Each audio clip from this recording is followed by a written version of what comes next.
Okay, so we're live. This is our 12th weekly basic income discussion group, and today we're talking about the nature of money. So we're talking about basic income, which is a system for giving people money, and now we're going to talk about what it actually is that we're giving people when we give them money. So what is money? What kind of a thing is it? Where does it come from? What do we use it for? Why is it necessary? So I kind of want to go around the room and get everyone's idea of just personally what they think of as money. Like, what do you think money is? So Richard, do you want to start? A unit of exchange used instead of exchanging goods for goods. Units. Like barter. Exchange. That's more efficient than barter. Yes. Okay, that's a good one. More efficient than barter. I might point to these later, so I'm writing them down. I could probably put them on the computer. Mom, what do you think? I was going to say that. You're going to say that? Yeah, something that we use to stand in for the actual concrete objects that you want. So it's a symbol, it's representation. It's a symbol, it's a representation of what? Representation of value. It's representation of value, okay. Representation of value. Should I sit on the camera side? Sit on the camera side. Yeah, someone's on there. So we just started and we're going around getting different people's ideas of what money is. And after I'm done writing this, you're going to take over the whiteboard. Great. So you're better at it than I am. Slightly faster. Of a lot faster value. But maybe less good. That's fine. So Mike, what do you think money is?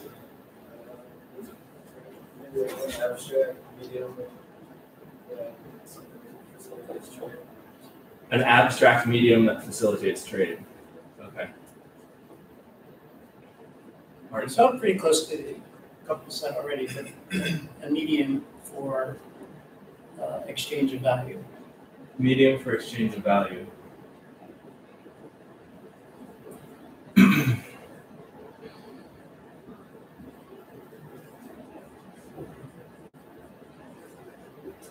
What do you think money is, Bethany? I'm too influenced by you at this point to give an independent answer. Go ahead. Okay. And make sure you can speak so that everyone hears. Well, I was thinking of myself. Okay. Okay, I think it's not, I don't really have a different definition, so let's open it up. You don't have a different definition than these? Yeah, I mean, I basically say it's, I guess I can add like maybe a coordination. Helps people coordinate on trade and markets. So it's coordinated. It's a coordinated economy that everybody has to kind of agree for what it means, right? That represents So a denomination of value. a denomination of value.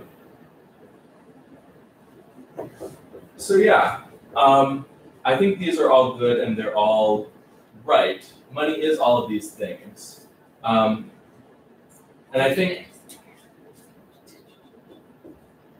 something that's common among a lot of these bullet points is that it's a standard. It's a standard, especially if we're talking about currency. It's a standard that we all kind of agree on in order to coordinate trade. We've never lived in a barter economy. There's never been such a thing as a large-scale barter economy where people are trading cows for hammers and, just trading directly goods for goods and stuff like that. Like, that's never existed in history. Look, Yes. Really? Yes. what about communes? The hippies did it. Oh, that's small scale, right? Okay. So I said there's never been a large scale system. Oh, I missed that. Yeah. that. Right? So yeah, I would say that, once you have a lot of people trading with each other, to try to compare the values of each good against every other good, it just gets really, really more ever more complicated, like more than exponentially more complicated as you get more and more people trading more and more different kinds of goods. Does that make sense? Yeah, because people could say this is worth this much, and somebody else could say no, actually it's worth this much. Well, not only that, but like, how do you even know like what you're going to be able to trade for? Yeah.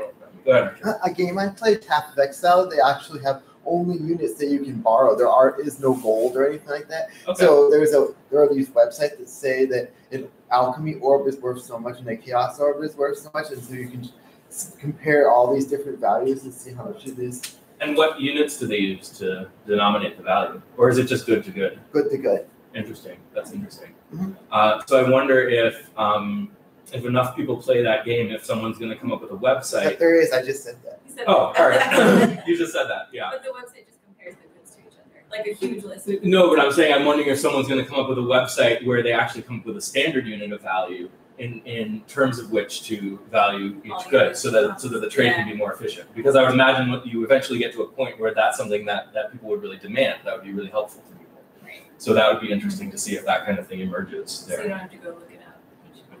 Yeah, exactly. That comes from a game? We're just talking about an online game where they're trading, items from inside the game. Yeah, yeah. So money is a standard of value, and any large-scale system of trade, we're going to want to be able to talk to each other about how much something is worth in a common language. Like we all speak English, we all speak the same language, so we can talk to each other. And money is kind of the common language of trade, or especially currency. So I would say that in an economy, what emerges is that you'll probably start with something that's out there in the world, like seashells or like pieces of gold or something like that. But something that generally if you get it, you can trade it again. You can trade it for something else, and it's pretty durable, has kind of a standard value. It's like a commodity or something like that. And then you start using that as your money. Does that make sense? Yeah, and there are some natural experiments that back this up where this happens really quickly, like cigarettes in prison or like in the concentration camps, which is a really dark example. They had like these prostitution stickers. Right. And even people who weren't able to use them, because they were only allowed like a certain class of prisoners would use them, but everybody used them as money. Right. Because eventually they could be traded to. Yeah. Yeah, a dark example, but shows the logic that you're talking about. Shows that it develops really quickly. Yeah, that's exactly right. And it's just basically it's a great simplifier, and it makes it more efficient to trade. What was the next thing I was going to say? So we're talking about so it's important that it's got to have a standard value, and it's got to be relatively stable over time. You don't want your $10 today only to be able to buy half as much stuff tomorrow. Or because then how are you going to trust this? If you're doing all your accounting, if you're setting all your prices and everything, how are you going to know how much your stuff is worth tomorrow? So in order for money to function properly, in order for currency to function properly, its value has to be somewhat stable over time. It doesn't have to be perfect. And as you guys probably know, we tend to have a steady low rate of inflation in our economy, and that works well enough because you can still think about it in day to day, without having to make, serious adjustments or anything like that. But a consequence of this is that anything you trade, any actual object that you trade, any commodity or something like that, is subject to market forces. So maybe the demand for it goes way up and people just want more of it, and then its price goes up. So that goes against this kind of standard, stable value that you want in a currency. So this is kind of a problem that we have with gold because, there's only so much gold, that can be mined out of the ground, but you need a currency that's stable over time. So, when the conquistadors came to the Americas and they found all this gold, then suddenly there was more money around and that caused problems. And yeah, go ahead. Why gold? I mean, why not quartz or mica or some other mineral? I mean, so gold is an example of this kind of thing that has these properties. Like it's shiny, people value it. It's also rare enough, and it can be kind of divided up. You can melt it down and put it in just coins or smaller units and that kind of thing.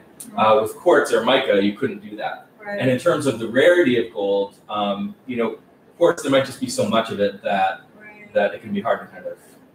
So there are a few physical properties of it that make gold better for money. I think it also goes to the coordination point though, because once you have everybody agreeing on the value, it's kind of self-perpetuating. Right, So I just wondered how there's everybody ended up agreeing Right, on that. goals, yeah, Oh my God.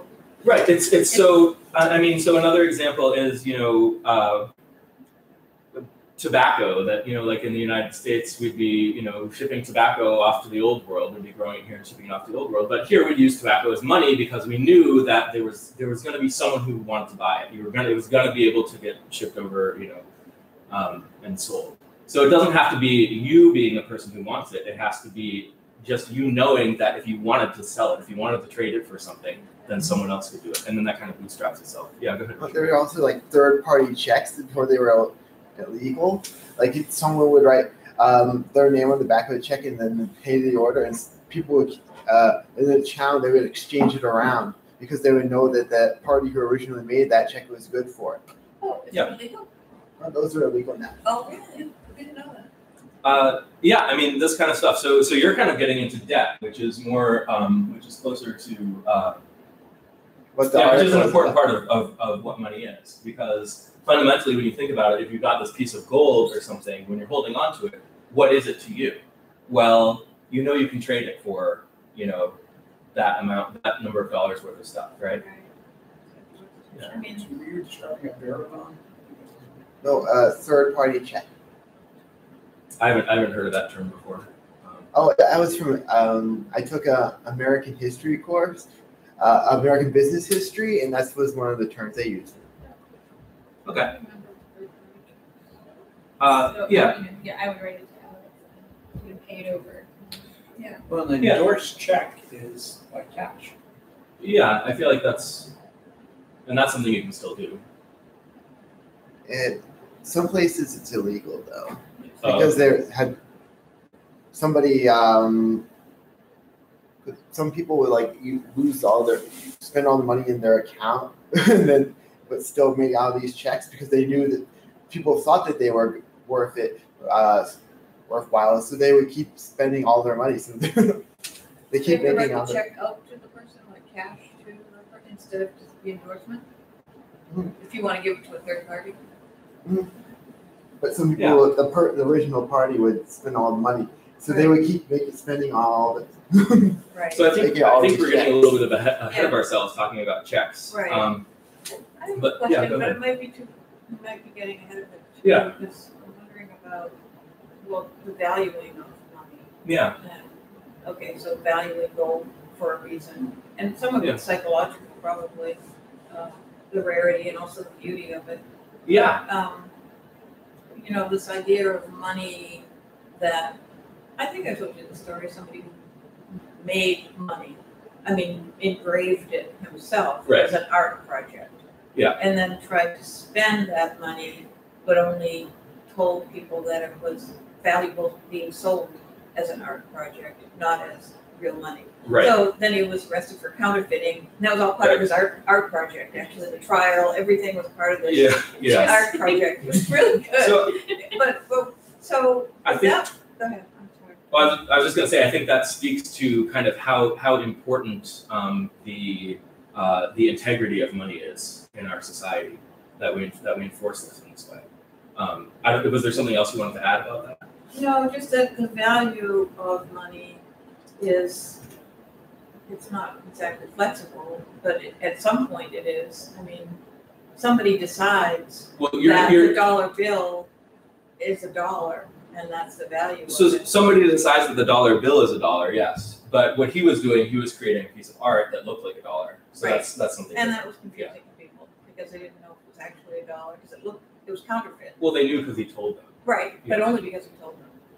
Right. Right. So a lot of it depends on what people say Yeah. it is what I'm getting at. What if people Well, when we're say talking it about is- money, it's more than that. Yeah. It's more than just what people say it is. So this guy, who created this art, it might be valuable as an art piece, and Right. people might value it for that reason. And that's a completely different way. It's getting its Yep. value in a completely different way Yep. from how money gets its value. Right. Yeah. Right. So when we get back to the example of gold, you have this situation where there's this, common commodity that everybody, knows they can trade. But the problem is that if there's only a certain amount of it, and that amount of it can grow faster at certain times, maybe faster than, then people want it, so then there's too much of it, and then that causes prices to go up, and then if there's not enough of it, it causes prices to go down and stuff like that. So you've got this thing that's kind of good enough for a long course of history, and then it gets to a point where it's not good enough anymore because these market forces start causing problems and setting prices in the economy and stuff like that. Does that make sense? Talking about gold specifically, yeah. It's not good enough because there's not enough of it, or just So what we're talking about before is that money needs to have a stable value over time. That means what you trade it for needs to be stable. right. So if you imagine there's a certain amount of stuff that the economy is producing, and that is getting bigger and bigger and bigger over time as we get Right. more productive and technology advances and stuff like that. But the amount of gold is not getting bigger and bigger and bigger over time. Now you have to divide that gold up smaller and I got smaller, so prices Yeah. change, prices go down. Right. Yeah. So then you have this problem. Yeah, go ahead, Mike. Yeah, so that's deflation. So we tried to get around this for a long time by instead of trading gold pieces directly, we would trade these notes that were IOUs for gold. So we were on the like a gold standard. So in theory, as long as you trusted that your note could be exchanged for gold, then But that caused these wildcat banks that set up these banks in the middle of nowhere, and they created all these notes, and people couldn't get to the place where the bank was, so they had to keep spinning around. But that caused the value of it to keep getting lower and lower. Yeah, so yeah, in the free banking era in the 1800s in the United States, each bank would be issuing its own notes, and this is also before then and after then a little bit. There were bank notes where the banks would hold gold and then they would issue these IOUs for gold. So everyone had an IOU kind of from a different bank, but they all know it's good for gold as long as you trust the bank. But then this issue, They have the gold. what? The bank has gold. Not necessarily the bank has as much gold as there are notes, Yeah. but as long as you trust that your note could be turned into gold. Yeah. Right. So in this way, the banks were able to create more gold. So they're able to expand the amount of gold, or the conceptual amount of gold that was circulating in the economy, and then that could help keep prices stable because the amount of money in the economy could expand as the economy was producing more and more and more. But like Richard said, it had this problem where individual banks might not be able to honor their commitments to pay the gold and stuff like that. You're really calling money IOUs at this point. I mean. Yeah, and even if you think about gold itself, gold is still an IOU. Like you can't eat gold, Right. but Right. you can trade it for food, Right. right? So it's an IOU kind of from the economy for Yeah. food. If you're trapped on a desert island, the gold is not much to you. Yeah. So it's not like, I think a lot of people think of gold as like having this fundamental value, or like this is like the strongest form of money or something like that. But really when it comes down to it, it's what you can trade it for. So it's still this value that's derived from being able to trade it. It's an IOU for something else. Yeah. It's harder to see because it's not from a specific person, but it's from the economy as a whole. And also because it has some other uses, so I think that makes it feel more tangible. Yeah, but I think that's pretty minor, right? Like you could look at Bitcoin, for example, which has no other uses, and it kind of behaves exactly the same way you would expect gold to behave. Oh, really? Yeah. Yeah, I don't know how Bitcoin works. It's like online gold, and the same reason that we can't use gold as money is why Bitcoin doesn't work as money either. And the properties that it shares, just for people who don't know, is that it's scarce. Like there can only ever be so much, but you Right. can like mine it at a certain point. What, the The Bitcoin? Bitcoin. Yeah. So there's a Yeah, limit. it's hard to mine, right? It is, yeah. All you need to know is that there's a limited amount of Bitcoin, Yeah, in the same way that there's a limited amount of gold. right. So the amount of Bitcoin can't expand just the way the amount of gold can't expand to keep the prices stable. So you can't ever really price things in Bitcoin. Yeah. So that's kind of one of the main flaws of Bitcoin. But yeah, so we started trading these IOUs for gold, and as Richard mentioned in the 1800s and before and after that a little bit, there were individual banks issuing their own notes. But more importantly than that, we had this kind of constraint on our overall economy in that we had a certain amount of gold and we were expanding these IOUs for gold, and then we kind of get to a point where people don't trust that those IOUs are going to get paid back. So this isn't just a problem for the wildcat banks. It isn't just a problem for these banks that can't honor it. It's also a problem for the government. If the government is, or if the central bank is issuing notes and those notes are supposed to be redeemable for gold, then you have to. There's a limit to how many of these notes they can produce before people are worried that the central bank doesn't have What enough happened gold. during the Depression, right? Right. No, Run so on the banks. this is exactly what happened during the Depression, and during the Depression. Some people disagree. Yeah, go ahead. What do you think happened during the Depression? And again, I don't want to take you off focus. Yeah, that's fine. The whole Stockman book, again, this is 700 pages, so I'm not going to get down 750 pages into one-liners. He goes into great detail to make his case, not my case. I'm not saying he's right or wrong. I'm just saying this is a person making a case that the run on the banks was never really a run on the banks. It was very short-lived, and it would have taken care of itself. And like I said, he goes into great effort to explain why he believes that is true and why, for example, he would offer, I think, as part of his sort of explanation, is that the run on the banks as it happened could have been avoided if FDR had been willing to, Hoover had been willing to make an agreement with Hoover about certain mechanics of the banking system, and that for political reasons, FDR chose not to.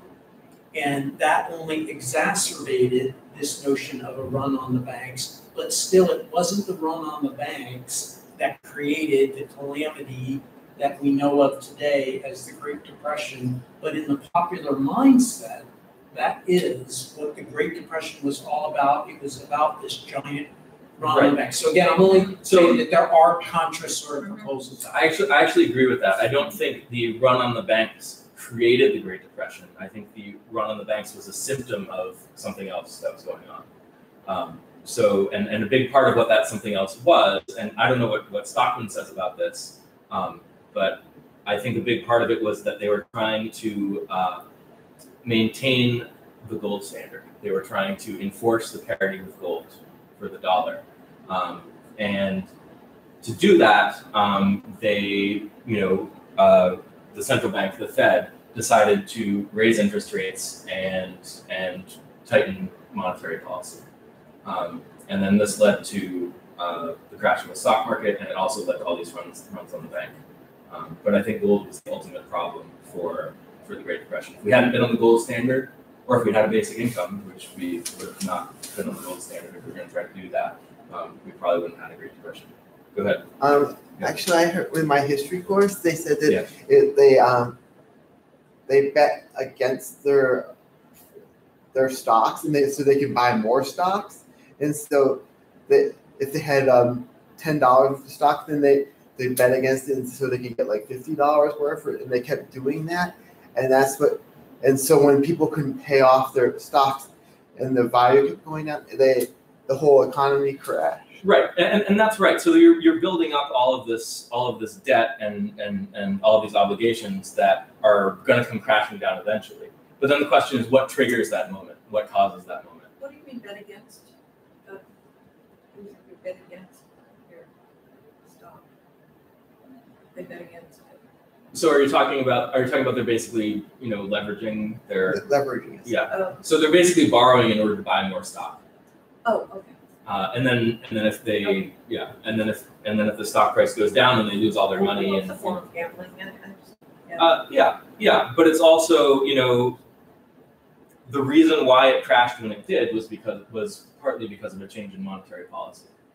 So of course, when it does crash, it kind of comes down in this way, as we saw, and we saw something similar in 2008 with the leveraged real estate and all of that. Anyway, I think I kind of want to get back to the fundamentals of what money is, because this is all like way beyond what I was just talking about. So I think the point I was trying to make was that in order to have an ideal, stable form of currency, if there's some market force that pushes the price of the currency one way or another way, there needs to be something else that comes in and pushes it back where it's supposed to be in order to keep it stable.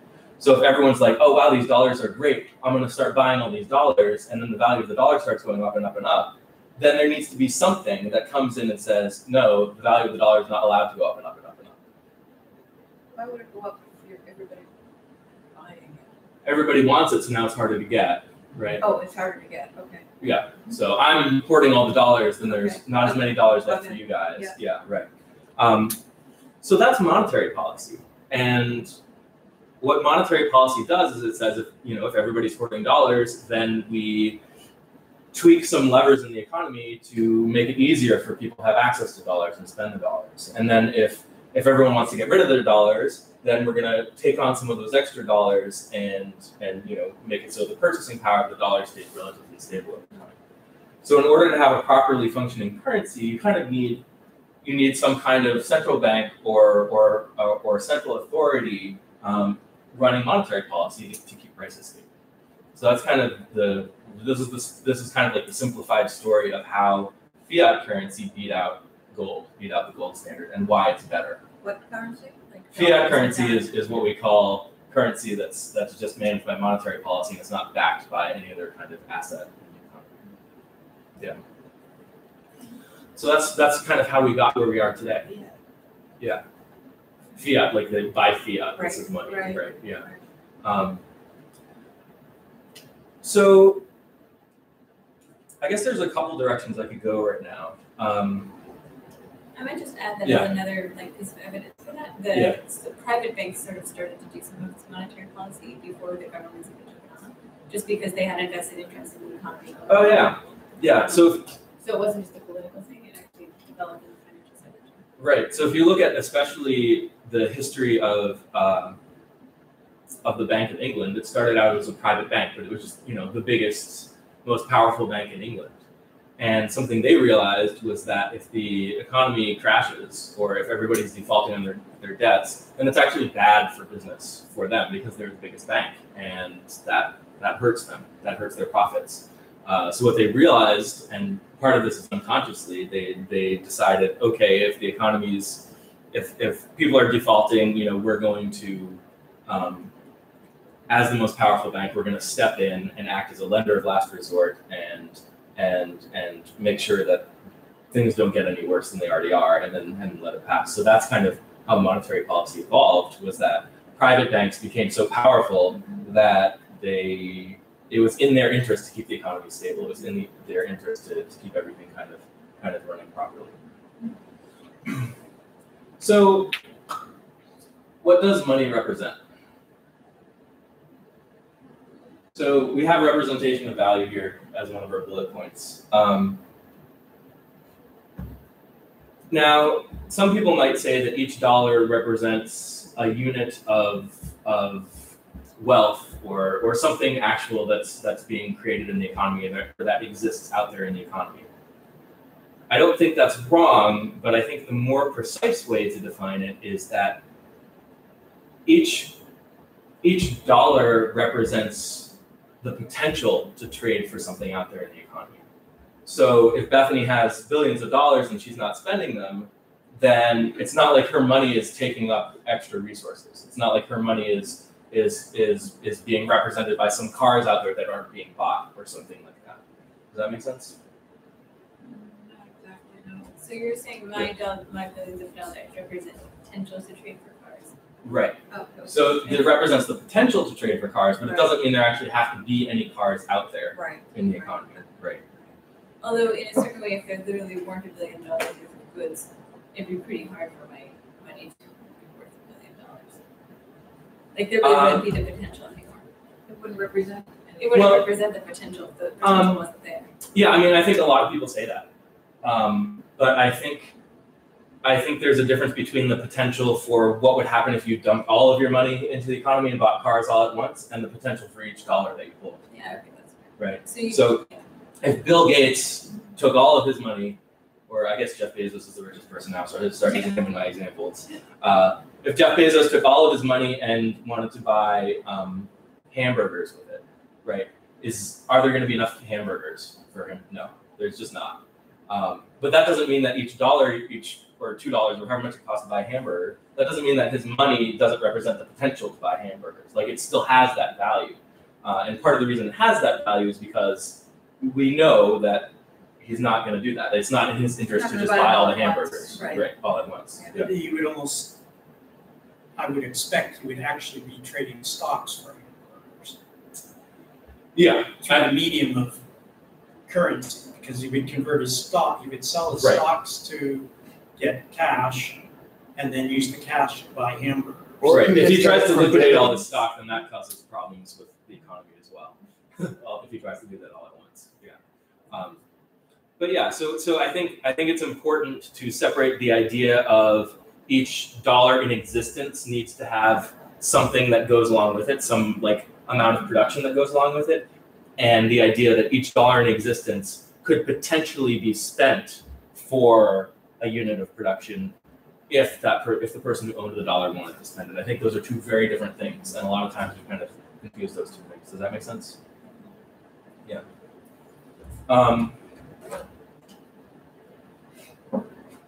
So where does money come from? So I would just add that you almost want to add something like under sort of reasonable or normal use expectations or something like that. That it has the potential to be traded kind of under the conditions people are generally spending their money. Yes. That's kind of what you seem to be getting at. If people started spending their money in a completely different way from normal, everything would break. If everybody decided, I don't want to hold dollars anymore, I want to hold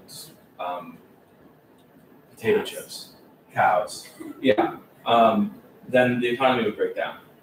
So part of the trust in the dollar holding its value is trust that people aren't going to randomly decide to do crazy things, with their money all at once, all at the same time. Yeah. Or hoard their money. I guess that's what depression. Yeah, if they hoard their money too much. So in a specific example of hoarding their money, we know how to address that. So we can address that through monetary policy by, the Fed introducing new money into the economy. Or we can address it by increasing the amount of the basic income, for example. So if people are hoarding money too much, then you just keep giving them more money until they're spending at the right levels. Yeah. Right. So a lot of times people worry about inflation if you're adding money to the economy. Does that make sense? You guys familiar with that? Yeah. But really, in order for inflation to happen, it has to be the rate of spending that outstrips the rate of production. So it's not strictly, do you want to write something? Would it be helpful to, I'm trying to think of the right equation, but write something like what you had in mind, like the value of the currency is like roughly proportional to the amount of the currency, the ratio of the amount of the currency to the rate of spending. Like that. Did you say that was about right? No. No, because you allude to something like this a lot. And I mean, that's kind of. So you're talking about the velocity of the. So you're talking about the rate of spending of each individual unit of the currency. I'm talking about the total rate of spending in the economy. So I would say this is not what we want to be focusing on. We want to be focusing on the flow of money flowing through the economy. So if people are buying $10 billion of stuff every day, then there should be $10 billion of stuff produced every day for them to buy, right? So it's less. So in terms of the amount of money in existence, who knows how much money is in existence? What matters is the total amount of spending, at the rate of spending, right? Matters why? In order to keep prices stable. Oh. So in order to keep prices stable, you want the amount of spending in the economy to line up with the rate of production. So every car produced should have $30,000 spent going toward it, for example. And that could be, two people, buying cars with the same money and the money just circulating back and forth, or it could be, new money being spent each time, or it doesn't really matter. What matters is the total amount of spending. Is it the production or just the stuff being traded back and forth? Because if you keep buying and selling the same car, if you keep buying and selling the same car, yeah. So the stuff being traded back, so that's an important point. But I think for our model, we can pretty much ignore that,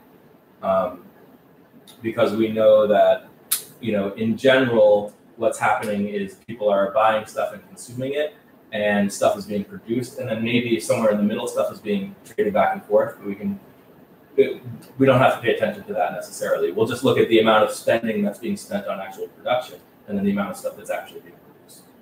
And there's certainly some stuff that's produced that's not being used up, that's just building the wealth of society over time and stuff like that. And you can analyze all that stuff too. But I don't think any of the main points I'm making are going to be any different when you do that. Yeah, and I do all that in my paper. If I had done rate of spending, rate of production, that would have been an inequality. Rate of spending, rate of production. Like that proportion. That proportion should stay roughly the same. Yeah. And when we say the rate of spending, we're saying the rate of spending on production. So it's literally, if the rate of spending on production goes up faster than the rate of production, you have prices increase. Yeah. So how is money created? Where does it come from? I mean, gold kind of comes out of the ground, but that's not where it gets its value from. So let's talk about me and Bethany. Let's say Bethany no longer has billions. Let's say Bethany doesn't have any money. No, what? But she needs to buy a hamburger for $5, and she knows I have some money. Veggie burger for $5. So she knows that I have some money. So she says, "Hey Alex, can I borrow $5?" And I say, "Okay, sure, Bethany. I know you're good for it. I know you'll pay me back in a year or whatever." And my financial strength are higher. Yeah. So now Bethany has $5 to spend, and she also has $5 that she owes. So she still has nothing. In total, if you add up her assets and her liabilities, she has this $5 asset and then a $5 debt to me. So she still has nothing in total, but something has changed in that she can spend the $5 and eat the hamburger and then figure out how to get the $5 back and pay me back. Now, meanwhile, on my side of things, I still have, I have all the money I had before, minus the $5 I gave to Bethany. But I have an IOU from Bethany that's worth $5. So I behave, that was money that I didn't need right away. I'm not going to need it for another year. So I behave as if I have the same amount of money as I had before. So what happened? We created $5 out of nothing. Well, not out of nothing, but out of the debt. Are you following that? So Bethany was able to spend $5 that she couldn't spend before. And I still behave as if I have that $5 because I know it's coming back to me. So now more spending was enabled in the economy. But you don't have it actually. Well, for all practical purposes, I do, because by the time I need it, I know it's going to be there because I know Bethany's good for it. Maybe you could give another example, like with the bank as the lender. Well, that's what I want to get this. I want to get. Well, I want to use this first because this is simpler. Simple. This is simpler, and then we're going to get. Once people understand this, we'll get to the bank. Right. Yes, but I think the bank is simpler in some ways because the bank is not generally spending money anyway, so it's easier to see how people are acting in the same way. But the bank has depositors, so it's. The bank has depositors, and the deposits are dead, and it just that's the next step of my explanation. But I want to get this part right first. So Bethany had $5 that she didn't have before, but I still have the $5 because I have an IOU from Bethany that says $5, Right. and I know I'm going to be able to get it when I need it. So I behave as if I have $5. Bethany behaves as if she has $5 that she didn't have before.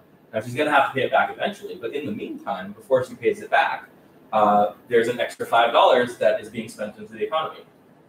So money has been created. Do you want to talk about the flip side when I pay you back? Now, when she pays me back, she's got to get that money from somewhere and pay me back. So now I'm back the way I was originally, and Bethany's back the way she was originally with nothing. But she did suck $5 out of the economy somewhere in order to pay me back, right? So now that $5 has been destroyed.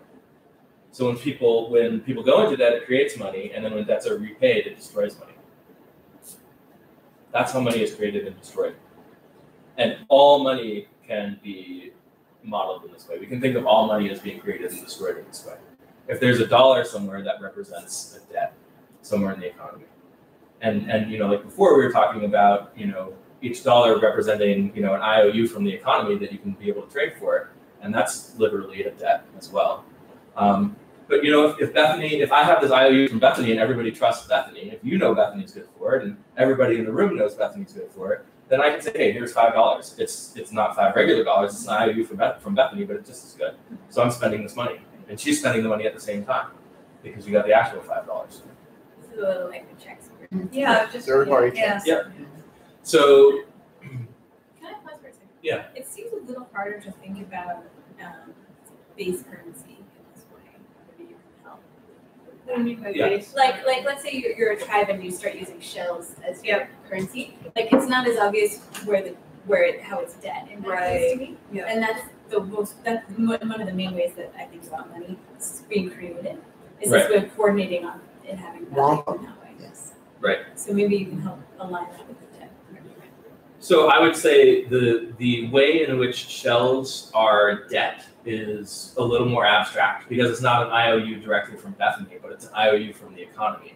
Like everyone collectively, you know that you're going to be able to trade it for 5 shells worth of stuff. Right. So this is actually closer to how we think about fiat money being an IOU from the overall economy. So this is actually kind of a few levels of abstraction away from where we are now. So I guess it's different from language in the sense that you need something more than just coordination to get the value. You actually have to have things in the economy that you can trade it for, or at least that expectation has to be. Yeah, and it has to be, and the coordination isn't just coordination out of nowhere. It's coordination on what you can trade it for, and that has to start from somewhere. It has to be catalyzed by something. You have to start with something where you know it can be traded, and then everybody, as they get used to knowing it can be traded, then something ends up getting standardized as your money. Right. Yeah. So in the example with Bethany borrowing $5 from me, and I have an IOU from Bethany, and we're using that as money. What is Bethany? Bethany is a bank. Getting better. Yeah. A broke bank. Bethany is a bank. So when you have deposits at a bank, what are the deposits? They're IOUs from the bank. So if I have a deposit of $100 in my bank account, then that means the bank owes me $100. I can go in there and get $100 out. But instead of spending the $100, instead of going in and withdrawing the $100, I could just go to the store and say, hey, I have deposits at this bank, and I'm going to write you a check for $100. So now, instead of the bank owing me $100, the bank will owe you $100 instead. Now, you wouldn't say that a payment hasn't been made, but the payment is just in these IOUs from the bank. So the bank's deposits, the deposits that you have in the bank, are IOUs to you as a person. And that debt is what we use as money in our everyday lives. When we spend our debit cards or a check card, we're literally saying, okay, the bank owed me money and now it owes you money, Mr. Merchant. And now give me a donut. Yeah. So that's what we're spending. We're literally trading the equivalent of Bethany's notes. And the reason we can do that is because we trust that the banks are good for it. Everybody in the economy kind of implicitly trusts that the banks are good for it. Part of the reason for that is because there's federal deposit insurance. So you know that even if the bank fails, the money's still good. So it's interesting how we've kind of evolved this system of money. And it's not just that money is created by the government. It's created by any borrowing and lending in the system. And banks are the most trusted borrowers and lenders. The most trusted borrowers. You know that your deposits are good, so that's money. So it becomes money, even though it's not as good as the money that banks use between themselves, which are IOUs from the government. Right. So there's kind of like this hierarchical structure of what's money, even though everything kind of trades evenly. Yeah. So let's get back to basic income. Does anyone have questions? Yeah, does anyone have questions? What happens when someone doesn't pay back their debts? Yeah. So when someone doesn't pay back their debt, then either so you're talking about like, are you talking about like you go into the bank and they don't have your money for you, that kind of thing? Or like say you take out a mortgage. Yeah, so say you take out a mortgage and you can't pay it back. So a mortgage is really interesting because it's a lot like Bethany's So we can think about, if I have this IOU from Bethany, that's like the bank holding onto a mortgage. So if we're thinking about something where Bethany is just, if we're thinking about I'm the bank, so everyone trusts me, but nobody's going to trust Bethany's debt. So I can't like go around handing you Bethany's mortgage saying, hey, this is, $500,000, like you're not going to trust that. But for me, I'm expecting that money back. I'm the bank. And if Bethany doesn't pay it back, then the money that was created is not being destroyed in the same way when she pays the money back, right? Yeah, in a sense, but I think in another sense, you're talking about money having its value based in sort of credit. It's credit being kind of the expectation of what you're going to get for it, whether it be goods from the economy or the money back from me. And so if I don't pay back that money, in another sense, like my credit is being destroyed. So like in that sense, money is being destroyed, I think, because I can't go and borrow more money or like do these So different Bethany kinds can't of borrow things. more money. So- that, yeah. And on a bigger scale, if the economy stopped having goods to like pay you with money, then the value of the money would go down. So I guess the question is, what do we do about it? So if we're in a scenario where we say like, oh, Bethany, don't worry about it, like no problem, we got this, and the government's gonna reimburse us because we were doing the right thing. It's all good. It's all okay. Then the money that had been created before is just still out there in the economy, and it's not going to nullify itself anymore. Even if some higher order entity. Right. Like if the government comes into the bank and says, hey, you did the best you could, and the bank says, hey, Bethany, you did the best you could too. There's no way you could have known. Then the money's just out there. Or like if my credit doesn't go down for whatever reason. Yeah. So the government's basically created money by telling me that it's okay and bailing me out and giving me money to replace the money I should have gotten from you. Yeah. And meanwhile, you're not going out into the economy and sucking that money up in order to pay me back anymore. But in a sense, I think that comes from just an excess of credit that the overarching government has in that case, that they can spend in this way because they have like way more credit than they're spending is a certain way to look at it. So that's why they can go in and like keep the amount of money the same. Does that make sense? Yeah, I mean, if the government tried to do this and wasn't able to do it, then we'd have a different scenario. Right, or if they're doing it too much and then it wasn't working. Yeah. So I guess the answer to the question is different depending on how we respond to it. If it's just a default, then maybe that's enough to push the bank into a bad situation where they can't make as many loans anymore, and they've got to write down some debt on their assets. And so that basically writing it down means saying like, oh, we thought we had this stuff and we don't have it anymore. Sorry, guys. And then they have to figure out how to handle that. So when we had the banking crisis in 2008, this kind of stuff was going on. Banks ended up with a lot of bad debt that wasn't being paid back, and there were a couple ways we could have gone with it. We could have said, okay, let the banks fail, but then that would have caused more defaults in the system, and we didn't do that, or we didn't let that happen. Just the same way the Bank of England was like lender of last resort to these other banks. I think it's interesting to point out this private example because it becomes very political, this idea of whether we should bail out the banks. But it's interesting that a private bank also made the same decision, kind of purely out of financial self-interest. Just like if the economy tanks, we're going to be in a lot of trouble, so we'll just like lend to these lower banks and sort of bail them out so that they don't fail. You're talking about the Bank of England. In the Bank of England, yeah. Right. That's interesting. What about, money actually may not have the money, the actual money. Right, no, these movies about robbing banks and they go into the vault and there's all that money, but but they probably invest depositors' money. There may be another level of debt from the bank. So the money may not actually be there. Physical money that if you the go physical in money is almost certainly not. Most of it is not there. Right, they only hold enough money to handle the normal day-to-day transactions, what they would expect. And if you go into a bank and say like, oh, I'm ready to withdraw my everything, like my $1 million. My $50 million, they'll be like, okay, we don't have the cash here. We have to get it from you. Right. Right. And where do they get it? So they get it from either the Federal Reserve. So a lot of times the reserves that banks hold are not in the form of physical cash, but they're in the forms of deposits at the Federal Reserve banks. So they're at any time allowed to say, hey, Federal Reserve Bank, we want to exchange our deposits for cash, just the way you would at your bank. You would say, like, I want to withdraw. So they could do that. Or if it's actually enough that they don't have enough liquid assets to act, they don't have enough reserves to pay you out, then they're going to have to take some of their other assets and sell them in the market. But they might not let you hold that big of a deposit. They might not let you hold that big of a deposit. Like they wouldn't have. Yeah, I mean, yeah. So these are all kind of hypothetical situations. But yeah, I mean, the worst case scenario is that the bank is not able to sell its assets and pay you back. And that's a situation where those assets have gone bad and, it's, that kind of thing.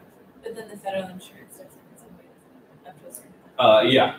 The federal deposit insurance steps in, but that's only $250,000. So if you're withdrawing $50 million, you're going to lose most of that. Yeah.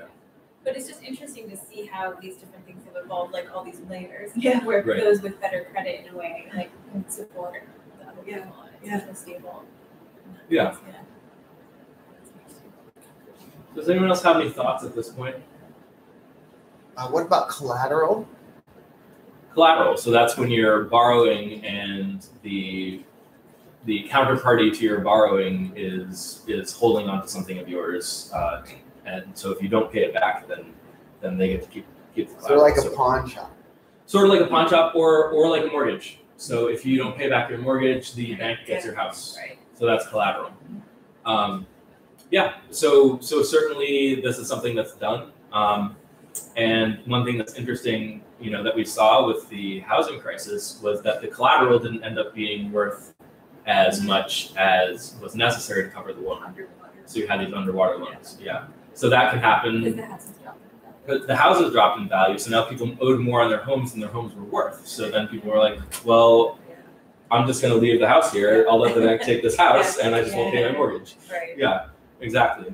So that can happen with collateral, but collateral is certainly something that is used.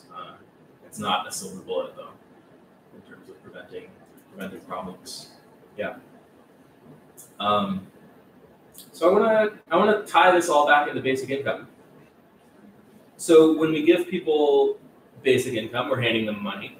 What does the basic income represent?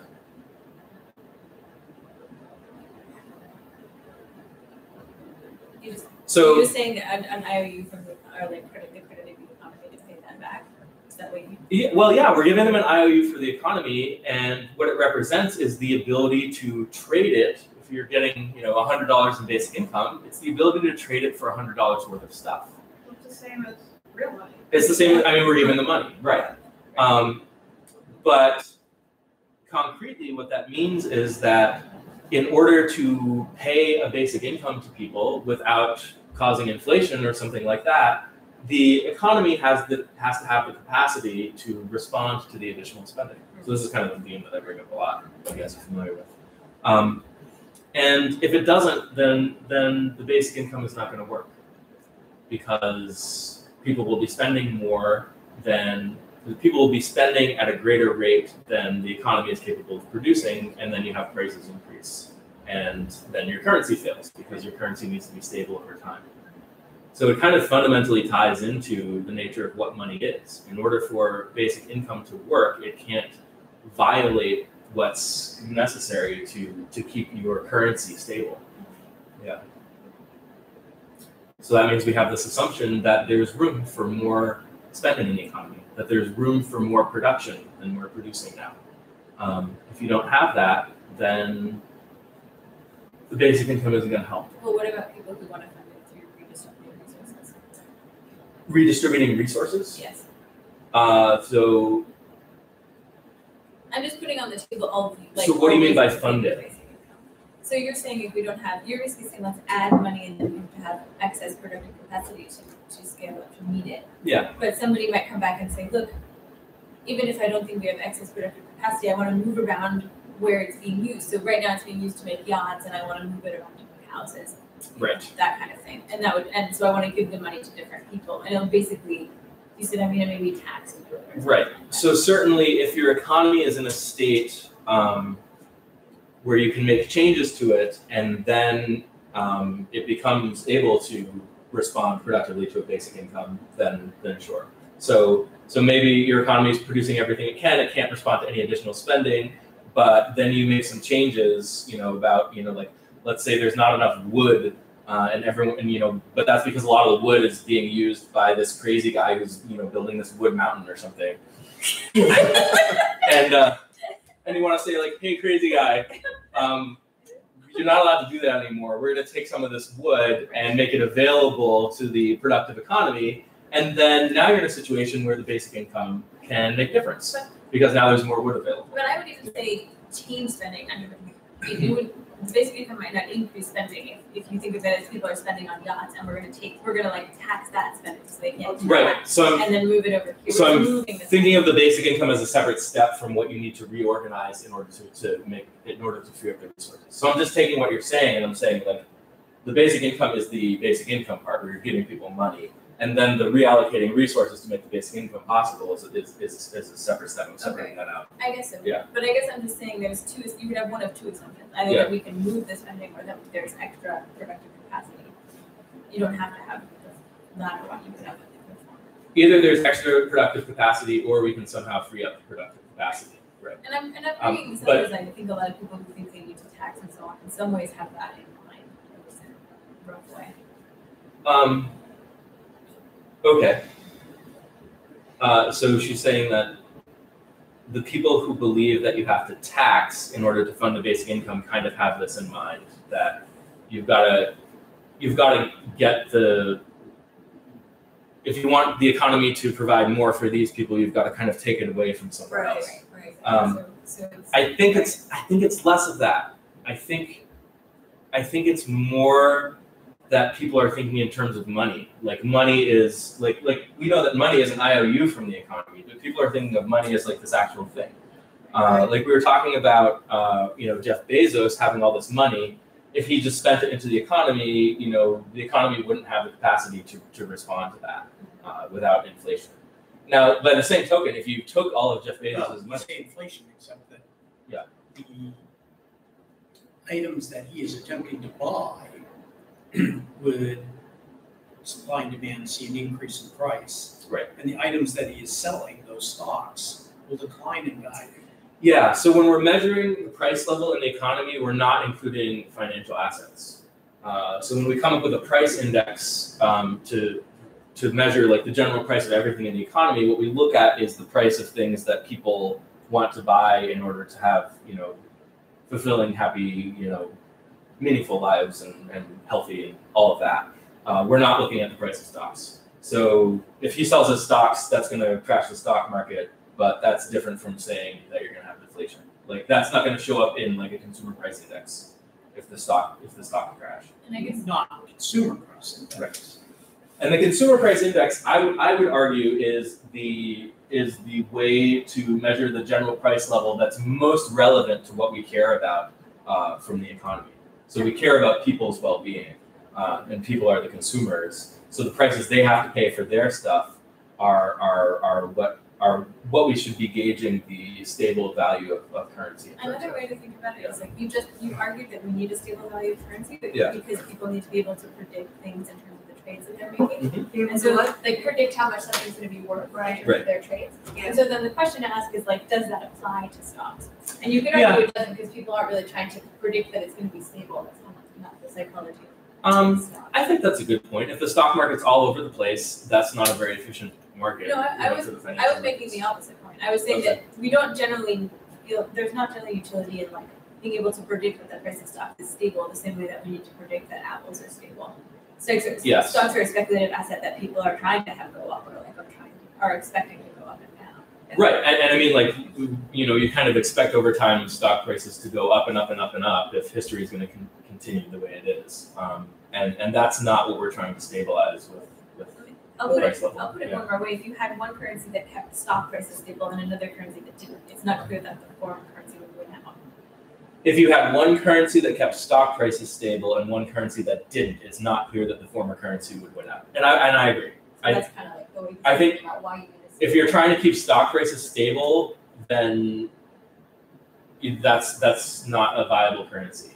Well, you're trying to compare consumer price index with some other measure. What is that other measure that has to do with stocks? Well, we were just talking about the price of stocks instead of the price of apples and cars. Okay, so the consumer price index is the price of apples and stuff. Yeah. Whether it's the stock. Right. But you're saying that the consumer price index is really the only one that we need to be concerned about for basic income. Yes, And I am saying that. I guess I'm not sure from what Bethany was saying why you're so sure about that, why one doesn't affect the other. Oh, well, one could affect the other, for sure. So to the extent that that the price of stocks affect consumer prices, that's the extent to which we should care about it. Okay. Yeah. So, and that's really complicated. Yeah. And like obviously, I was using a simplified example of Jeff Bezos spending all his money and into the economy, into the productive part of the economy. But of course, that would affect the financial markets too. And that's if he tried to spend all his money, he probably doesn't have as much money, because if you try to sell all your stock, then the value of the stock goes way down. So the total, if you add up the price of all the stocks he owns to kind of calculate his wealth, and he tries to sell it all, he's not going to be able to get that total amount. Right. Because as he sells it, the price goes down. Yeah. But my point that I was making was that if he takes all of his money and spends it into the economy, and the economy doesn't have the productive capacity to respond to that, then you've got inflation. Now, by the same token, if you took that money from him and paid it, and if you're the government, you take that money from him and then distribute it to people as a basic income, you have the same problem, right? So taking money away from the rich doesn't magically create productive capacity in the economy that wasn't already there before. So if it somehow works to tax Jeff Bezos and Bill Gates and distribute that money to people, and the economy is good with that, then it would have worked if you just printed the money as well. You didn't actually need to tax them. Unless they're crazy people who are building mountains out of wood or wasting resources. You could say if they're buying so many yachts, which is a tangible item, that is taking away from housing materials.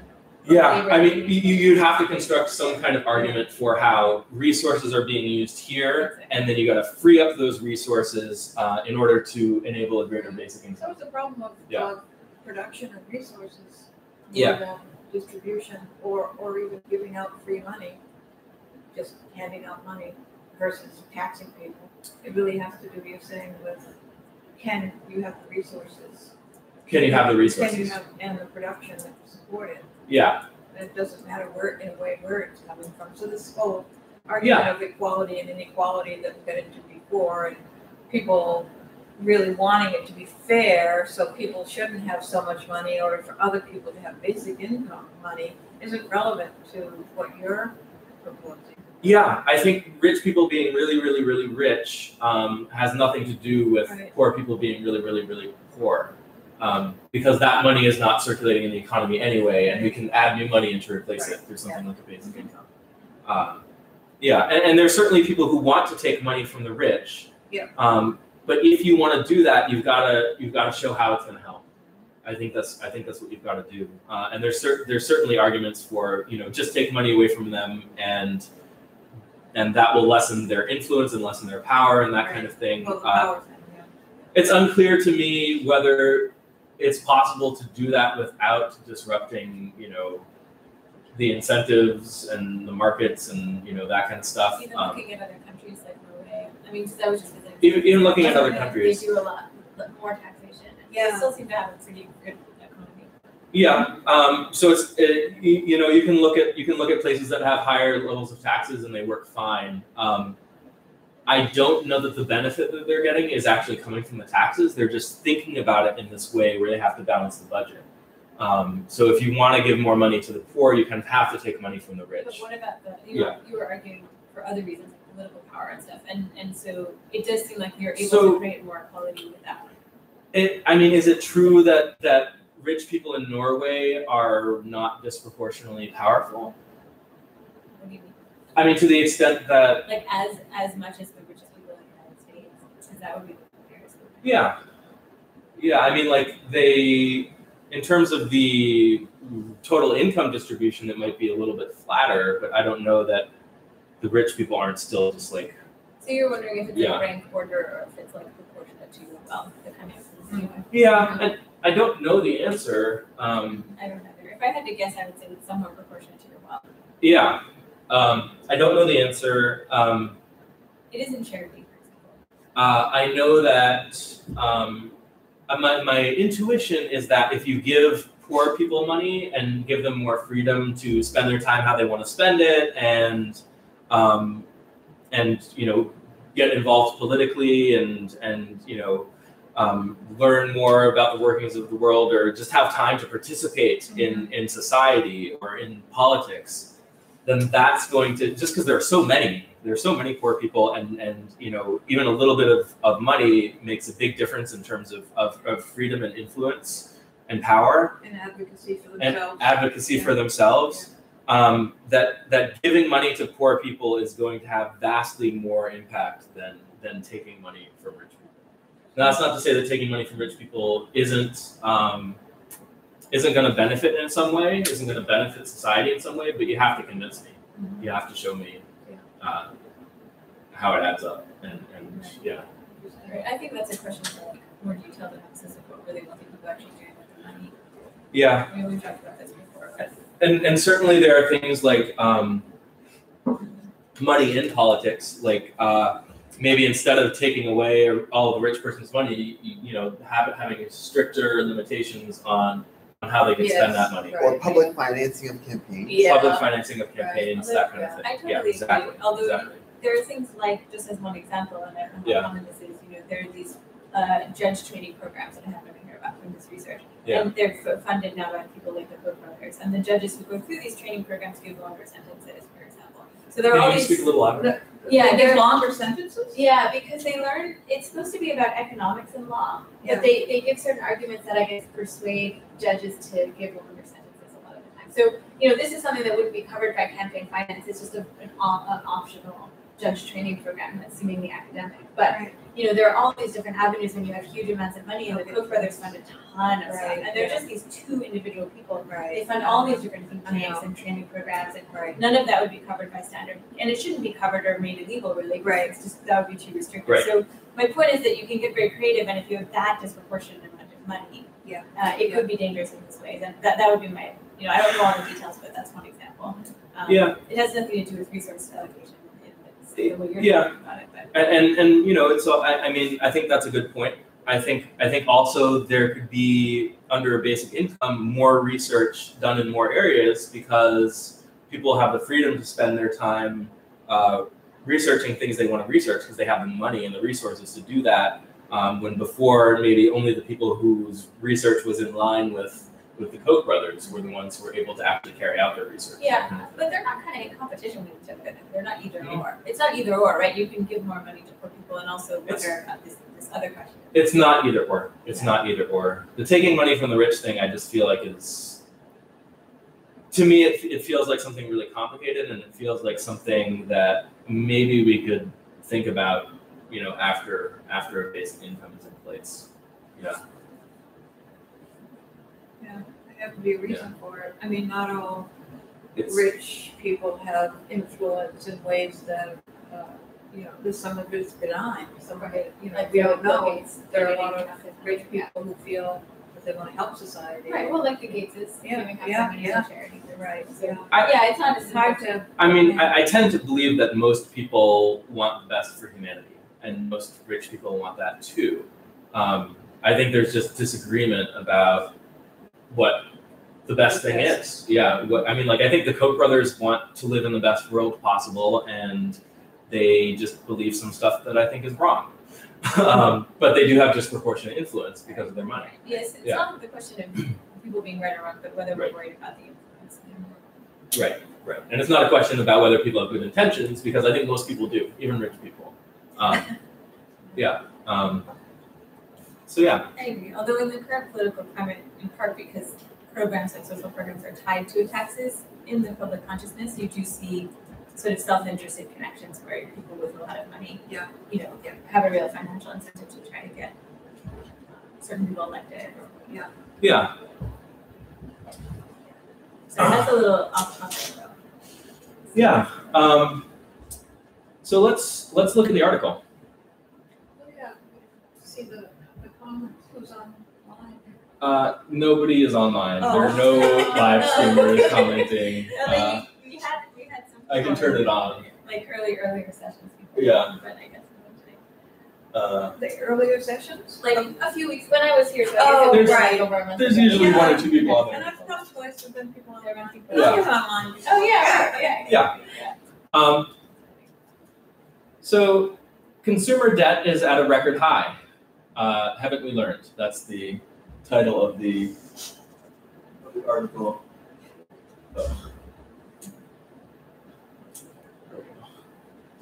So this should be popping up. I'm going to have the article up here. But this is talking about consumer debt. So like I was saying before, in order for the economy to function, in order for the currency to function properly, you need to have a certain amount of spending constantly going through the economy. So part of the way we incentivize that spending, or part of the way we induce that spending in the economy, is by making it easier for people to borrow. So that's private debt. That's people borrowing from banks, or issuing bonds, and firms borrowing in order to fund their businesses and all that kind of stuff. Now, when we talk about consumer debt, so this is credit cards. I don't think it includes mortgages, but conceptually we can think of mortgages as a form of consumer debt. No, this is people borrowing in order to spend. Now, what would happen if they weren't borrowing and they weren't spending? Well, then there wouldn't be enough spending in the economy, and we would have, deflation, or we'd have production. We'd have production going down. Right? Like Japan for like 20 years. Since Sort of. the ocean crisis, I think it's called.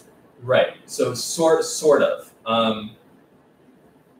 But yeah, I mean, you're on the right track. So if people, we know that, like I was talking before, the rate of spending and the rate of production in the economy have to line up to keep the currency stable.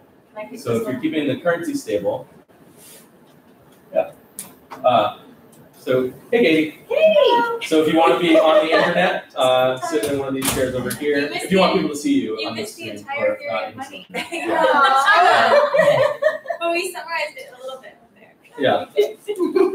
Wait, non-internet is here? Yeah. Okay. Yeah. Sorry. So yeah, like I was saying before, in order for the value of the currency to remain stable, the amount of production, the rate of production, has to line up with the amount of money that people are spending in the period of time. So if people are spending less, then, and your currency has to stay stable, what else has to happen? You have to be producing less to match the level of spending. So part of what this consumer debt is funding is making sure that the level of production in the economy is actually staying steady. Does that make sense? Why is it keeping it steady? Why couldn't it work the other way? So the rate of production could keep the amount of money stable. I mean, why? The rate of production could keep the amount of money stable? Yeah. Well, yeah. So if the rate of production decreases, then the rate of spending has to decrease. And if the rate of spending decreases, then the rate of production has to decrease. Right. If you want to keep prices stable. Right. Right. So Yeah, go ahead. go ahead. I was just going to say, so two things that are happening that put pressure to add more money is, one, technology increases productive capacity. So we can produce more, we want to take advantage of that. And two, people save and money trickles up, like we've talked about before. Like money just naturally trickles up, and then those people aren't really spending all of that money at the same rate. So it's kind of like money's leaving the economy all the time. So that puts pressure too. But if that weren't happening, it would be different. Right. So I think what you were asking about was the causation. Like, why does it have to be Yeah. the money that's Right. causing it as opposed to the production? Yeah. Right. And it doesn't have to be. But if we know that the money if we know that the money is moving, and we know that the price of the currency has to remain stable, Yeah. we know that the production has to move along with it. Okay. Right. Does that make sense? Yeah. And the mechanism that makes this happen is monetary policy. So the Fed is sucking money out of the economy or adding money to the economy to keep prices stable. So if production goes down, Okay. then they're the ones who Okay. keep the spending That going. was the missing Right. piece. But really, it kind of goes in this other direction. I think the causation is the rate of spending. So if people are spending and spending and spending and spending, and then the production in the if people are spending and then suddenly they're spending less, the economy has to produce less. Otherwise, we're going to get deflation.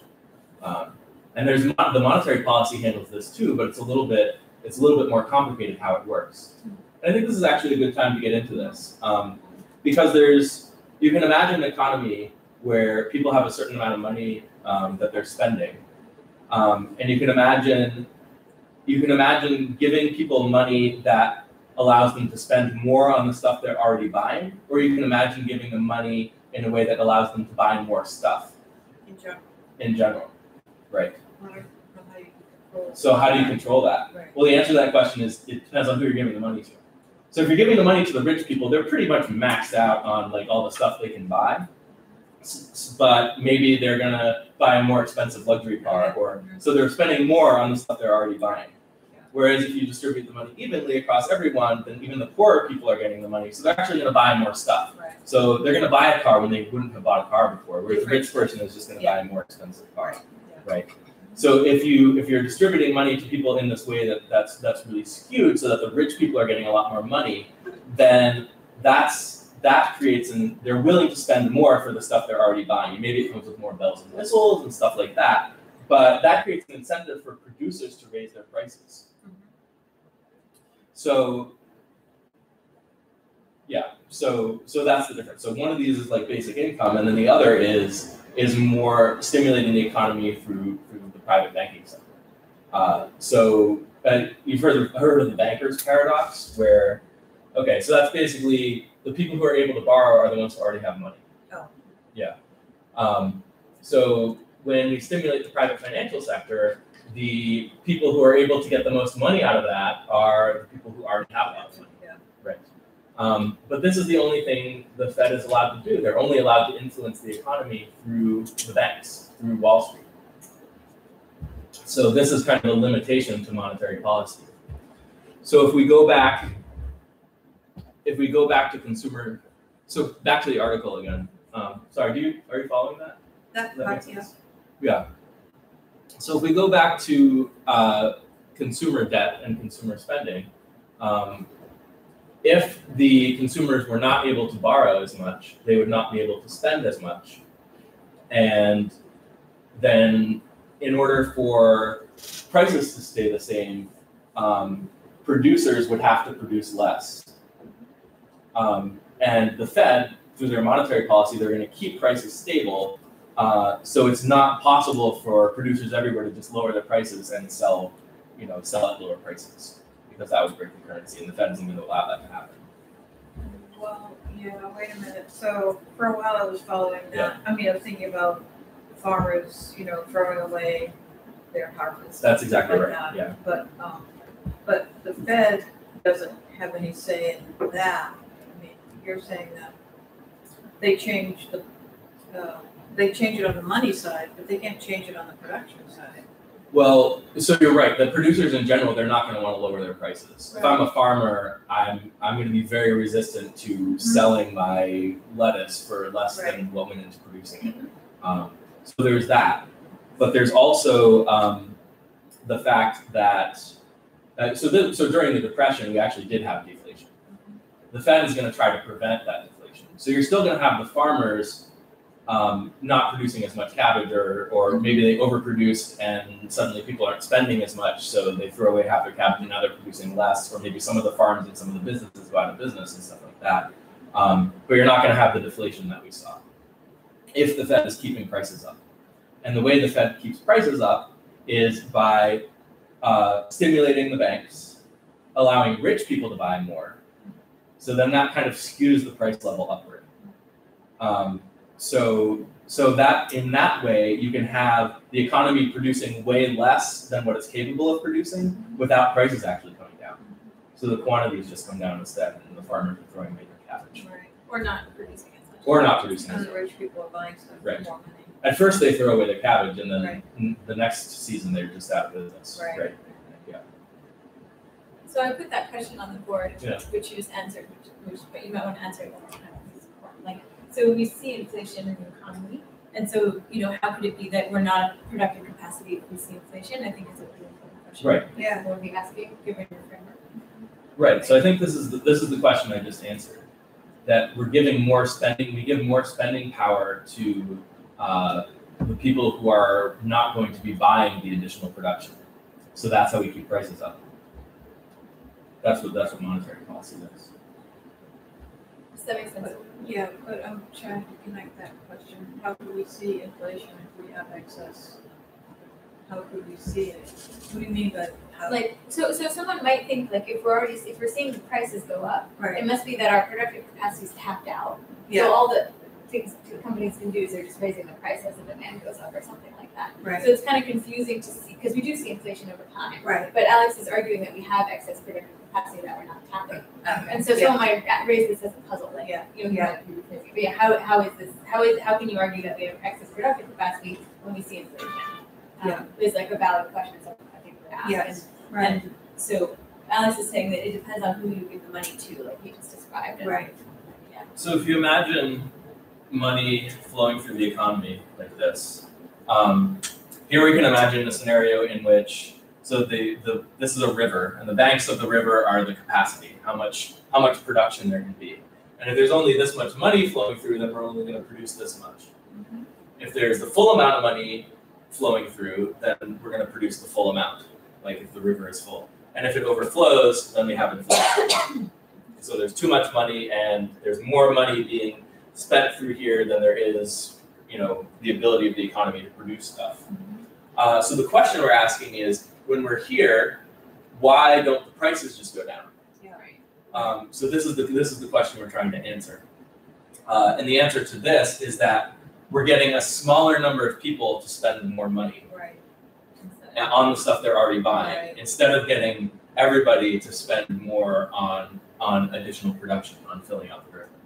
And that's kind of how we keep prices stable. And we've talked about how there's been like a slow, steady rate of inflation that's been maintained, for the past several decades. And the way they do that is by allowing rich people to borrow more money, and that keeps prices up. And the economy is still not producing everything it can produce. So that's how you can see a small amount of inflation, even though we're not at our productive capacity in the economy. Yeah. So now we can come back to the article. And the article is about consumer debt. So if people are able to borrow more, they're able to spend more in the economy. So if we lessen the amount that they're able to borrow, then that shrinks this further, right? So they can't borrow as much. That means they can't spend as much. That means the economy doesn't produce as much. Or the prices of the stuff they're buying just go down if it's Right. the same people. Or the prices would go down, but we've already established that the Fed, through monetary policy, is ensuring what won't allow that to happen. Yeah. So that's interesting because the whole point of the article is that consumer debt is getting too high. But if consumer debt were to get lower, then we'd be producing less stuff for the benefit of the people, right? So we have a problem here because we want people to buy everything that the economy is capable of providing. We want them to be able to get the maximum sustainable benefit of what the economy has to offer. So how do we achieve that without having unacceptably high levels of consumer debt? And the answer is that, well, you give them money that does not come from their own borrowing. Can you articulate why debt is a problem at all? Like, why isn't the answer just to give more and more debt? So you could get more and more debt, but then we have this problem where people are borrowing money and they need to pay it back, and then you've got debt obligations that are dependent on each other. So Bethany owes me money, and I owe Martin money, and in order to pay Martin, I need Bethany to pay me back. If Bethany doesn't pay me back, if she defaults, then I default, and it can cause this whole kind of cascade. So as you get more and more debt building up in the system, it increases the level of fragility in the system, and then we'd end up having a Great Depression or 2008 or something like that. And then furthermore, it's it's hard to stimulate consumer debt without also stimulating these other kinds of debt. So if you're adjusting your monetary policy to allow consumers to borrow more, then a lot of rich people are able to borrow more too, and that drives up stock market prices, and it drives up other forms of borrowing and all of that kind of stuff. So it can get to be this huge mess that kind of builds up over time and eventually has to collapse, and that's how you have this kind of boom and bust cycle in the economy. That's a big part of what causes it. So does that make sense why this is a problem?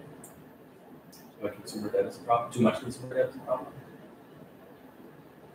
Yeah, I'm still having a problem with the chicken and the egg of production capacity and the consumer debt issue. I mean, which one drives the other, and how do you know if you're not using full productive capacity? I mean, so there's productive capacity, which is the banks of the river, and then there's actual production levels, which is the amount that's shaped. Right. But so how do you know that this isn't the full river? Is your question? And how do you know what the limits are, and how it seems like too big a concept to really anybody to really know what that is. They're just guessing at it. Yeah. So you don't know what the limits are, and there's no way to know for sure. But what we can do is we can implement a basic income. Start small and gradually increase it, and then once you get to the point where you're reaching the limits of the productive capacity of the economy, you're no longer getting additional benefit from increasing the basic income, and you might start seeing excess inflationary pressures here from the river overflowing. But what it does allow you to do, what the basic income allows you to do, even if the river's full here, even if we imagine the river's full here, a lot of the spending is being funded by consumer debt. Right. And if you give people money directly, now they're spending actual money that they don't owe anyone. Now it's backed by the debt of the United States government instead of all these interlocking private debt obligations. So you're substituting in a more stable form of money for this kind of credit-backed money that you had before. So you can only find out about it by actually doing it. I mean, it's almost I mean, there's a lot of differences in productive capacity across the board in all different fields. So, sure. I mean, with technological advancement, for example, now there'll be more productive capacity, but we don't know where or when or how much it's going to be. Yeah. So you can only find out whether there's a match on the money side, I guess is what you're saying. You could probably have a few clues, like if people are burning crops, or if farmers could easily do more with that much trouble, they could grow more stuff than they're not. And so there's like a little bit you could find out. Right, like empirically, we see that most businesses out there, I think it's something like 89% of businesses, their cost structure is such that if you went up and asked them, if you had twice as many more customers tomorrow, what would your prices look like? And most of them would say like, oh, well, our prices would either stay the same or go down. So you can go out into the world and ask these questions, and people have, and that's the world we live in. For most businesses, they would be happy to produce more at the same price or even lower because they get more efficient when they're producing at scale and stuff like that. Right, and they get more money. And they get more money. They're happy to sell more at whatever the current price is. Exactly. But then, like if you start doing this and you start maxing out the productive capacity, then businesses are going to say, hey, we're starting to get strapped for resources. Like we can't mine enough iron to keep up with the demand. And, right, exactly. So I guess that's true then, that you would find out for sure by creating the demand. And some before of this, before they even know what they should do. I imagine like one version that's been done that's like this would be to like deficit spend in order to have like food stamps, or deficit spend in order to give like more money to people through social programs. Yeah. I'm trying to think of something that's already been done that would test this. Yeah. I mean, and like you see a lot of inflation if you deficit spend. Right. I don't think you can line up the deficit spending with specific programs really, in terms of like this amount of deficit spending went towards food stamps, or I mean maybe on the budget sheet you could, but from like the economics of how it all works, I don't think you can. I'm just trying to think of something in actual history where you would have sort of tested this out, like see whether there was inflation versus more production. We're basically giving more money to the poorest people. I was trying to think of a way that's already done. Yeah, wars is the main example. Yeah. War, yeah. Yeah, because Yeah. once you're in war, all the Right. rules of fiscal Right. responsibility go out the window, and you Yes. just need to win the war. Right. So a lot of the biggest monetary advancements have happened in wartime, Civil War, World War II, Right. That kind of thing. And I guess in World War II, we did kind of run out of productive capacity because we had rationing food. Yeah. So Yeah. I guess we did reach Yeah. a limit. So if the economy starts to Yeah. look like World War II, Yeah. then maybe your basic income is too high, Yeah. but you don't have to kill anyone. Right. Right. Yeah, so that's nice. Yeah. Yeah. Yeah. So I think wars are the answer to that.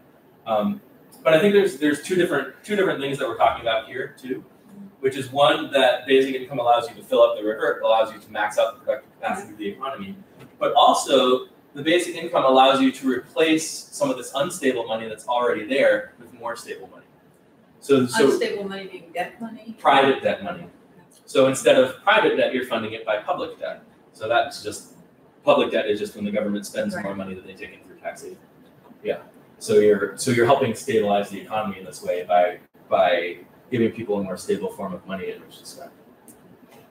When we were in the Great Depression in the 1930s, we had more productive capacity than we ever had before in history. Oh, really? Yeah. That's interesting. But we were producing less. It It's was not because like- of the money. Yeah. Yeah. We didn't lose productive capacity between 28 or 29 and 32. Right. It wasn't we weren't like hit by an asteroid or something like that. Yeah. It was all a monetary thing. Oh, okay. Yeah. Well, when you say all a monetary thing, you mean the psychology of it, or? People didn't have the money to spend. Not just the psychology of it. People didn't have the money to spend to buy what the economy was capable of producing.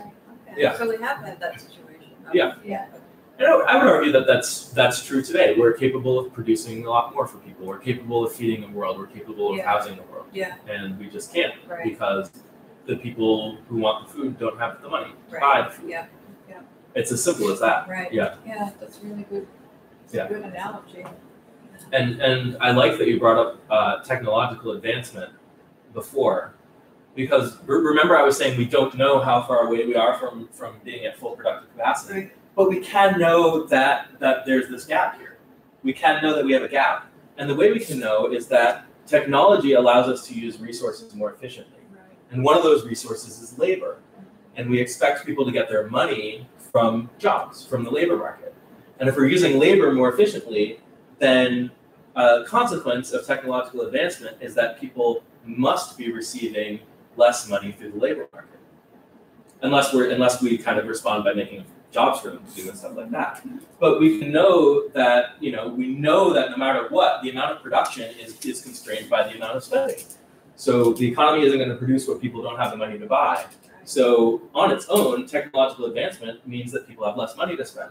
So on its own, technological advancement, even though it increases the productive capacity of the economy, it's going to decrease the actual level of production of the economy. Decrease the actual level of production. Right, because people have less money to spend. Or decrease the jobs. Well, but he's Well, it saying that decreases the jobs and people get their money from the if jobs. the only Right. source of money is your job and labor is becoming more productive, then the argument is you Then get it's less money and decreasing so the then production. Yeah. Yeah. That's exactly right. Yeah. So yeah, I think I'm done like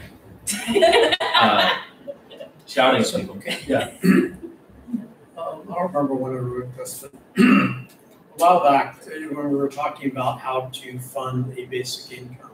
Yeah. I suggested fund retiring the national debt.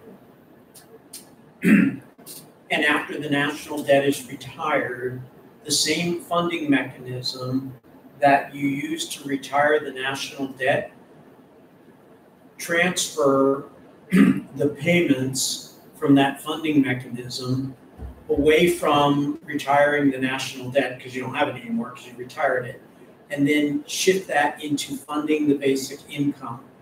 In the context of everything that you've described here, how would that work or not work, and why? Yeah, so the question is, why do you want to retire the national debt? So I would say that the national debt is a record of, over the course of the country's history, how much money has been spent into the economy in excess of taxation. So how much has the government spent in excess of revenues they've collected through taxes? So that's what the national debt is. It's a record of that. I don't know that there's any reason to retire the national debt. How would you retire? I mean, Like, there's in England, they still have Revolutionary War debt, and they as you saw, and they say it's not worth paying it off because their interest rates on it are so low.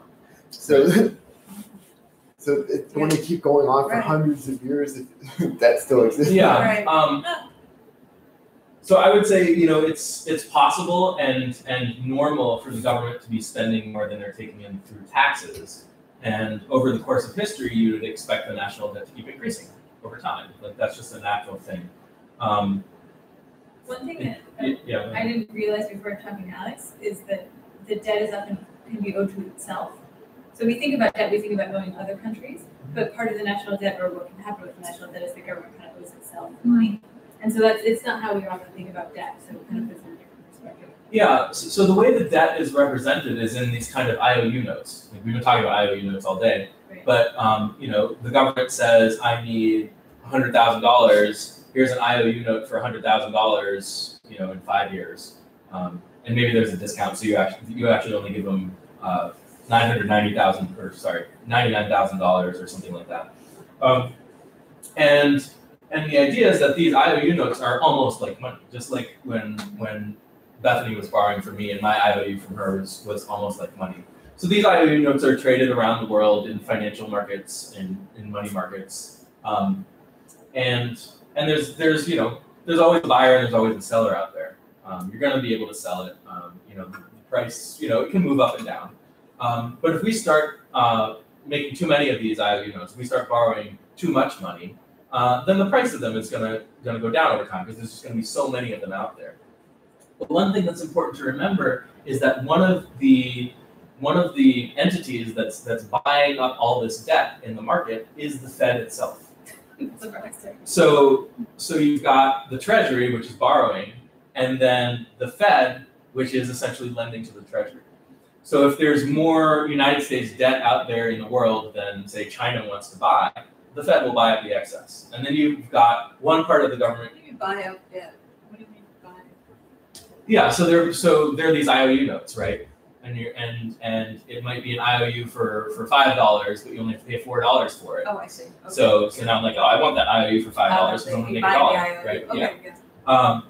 So China has a bunch of these. If there's too many out there that China doesn't want to buy anymore, or China's price that they're willing to pay for it is too low, then the Fed comes in and buys up the excess debt. So you have the Treasury owes money to the Fed, and the way it's set up legally, if the Fed earns any profit on the interest from that debt, it goes to the Treasury. So in essence, what this is kind of this convoluted mechanism. But what the government has done is they've essentially just printed money and created money and spent it into the economy. And of course, if you need the amount of spending in the economy to be high enough to match the levels of production, as we were talking about before. And money doesn't just circulate on its own over in the economy. Like, you throw money at the economy, it doesn't just spread itself out evenly over time and then just keep circulating. It kind of accumulates in places. People save it, and like some of that gets reinvested, but it's it slows down. It doesn't just keep flowing through the productive part of the economy. So you need a constant stream of new money being added to the economy, and that's in order for the government to do that, if they want to do that directly, they do that by spending more into the economy than they're collecting through taxes. And creating more debt. Right. It creates more debt. Yeah, and so why? But this is public debt. Why would you want to retire the? I mean, a lot of people don't like the fact that we have debt. I mean, Right. That's a big political issue, and Right. Promises to reduce the debt or get rid of the debt, which that probably can't happen. But why? Why do people feel that way about it? If what you're saying is true, then Because they don't why know do what they I know. care? Oh. I mean, they think of it as, like, if we don't pay back the debt, something bad's going to happen, or there's That's a less limit. of our personal debts because we have debt. Right, or there's a limit to how much debt the country can take on. If we take on too much, we won't be able to take on more. That kind of thing. Yeah. Is there any example of any nation that defaulted on its sovereign debt? Like Yes. 1995, Russia did. 95, 98. Oh, it's 98 minutes. Yeah. So Any other examples? yeah, Argentina. So there's yeah. Is that And what happened? Well, why don't you tell us? Well, It sounds like you want to talk about it. I'll tell you why you're wrong after you're done. so in some of these countries, what Yeah. they've done is imposed austerity programs that have led to significant social unrest. Yeah. So Like Greece. Greece Yeah. being sort of the poster child, right? And Germany becoming the villain because Germany is considered the lender. Right. And so they've had significant social turmoil as a result of defaulting on their sovereign debt. What's the sovereign debt? Their national debt. So just And which is really sort of leads into, and I don't want to be operating over my pay grade. okay. But when the notion of debt as national, let's say sovereign debt, as something that doesn't necessarily need to be repaid, it just can grow and grow and grow over time, is I suppose notionally true, but it's only notionally true for as long as the issuer of your debt does not call for payment. Yeah. Right. And that is happening. Or like, so presuming that we can print as many dollars as we want, it sort of needs to be the case that those dollars are still valued in some way. And see, here's the problem. Or here's what happens in that. And again, I hate to keep going back to Stockton because I'm not trying to promote the guy. Okay, but he goes into an explanation why the mercantilist policies of China and the Asian tigers enabled the United States to live way above its means as represented in a $20 trillion national debt without there having been inflation. Had there not been Asian tigers in China, quote unquote, the United States would not have gotten away with this. And so the at least thought why we think about retiring the national debt versus not retiring it versus taking on more debt is the idea that what happens, do you ever arrive in the situation of a Greece? And then what happens? And then, in the United States, what is our national debt as representative of versus our GDP? And we are at, what, 80, 90, 100%? Much like, I mean, So Greece was only a little bit higher than we were. Yeah, so Argentina and Greece, their national debt was denominated in a currency they did not control. So Argentina's debt, for example, was denominated largely in United States dollars. So they had to get those dollars from somewhere. Our debt is denominated in United States dollars, and our central bank can literally create the dollars to purchase the debt on the open market. So the danger that we face with our national debt is simply. But you can't do that without inflation, unless Unless you this. have Asian tigers. Well, there's a reason. They're just too big agents. Japan, Singapore, growing Hong Kong. economies. Yeah. Are they countries that like to buy a lot of dollars? Is that the point? Because I don't know what they are. They were willing to hold dollars in Right. treasuries So they're creating value. So they're creating demand. Right, and there's also Saudi Arabia as in well. order to increase demand for their Um, goods. Yes. So right. So I think you hit on the right point, which is that what you'd end up with is inflation.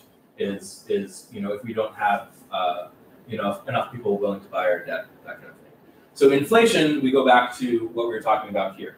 So if we're starting to see inflationary pressure, then we need to use monetary policy to lessen the amount of spending in the economy.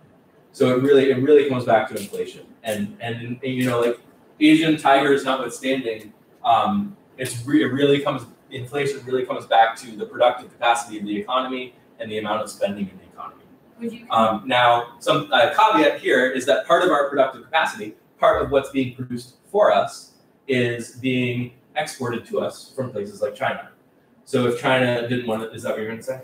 No, but keep going. Yeah. So if China didn't want to sell us cheap stuff anymore, then in terms of the productive capacity, in terms of what's being produced for our people, we're going to be getting less. So we need to lessen the amount of spending in our economy.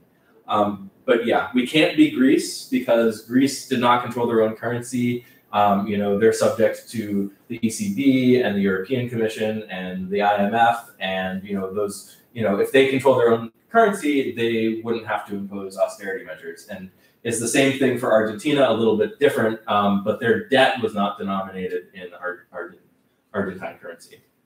And I think we're at the end now, but I'm just going to end with that. And you can argue with me more afterwards. All right, thanks for everybody who's not on the live stream, but whoever's watching this later, I hope you really enjoyed this. It was fun. Yeah.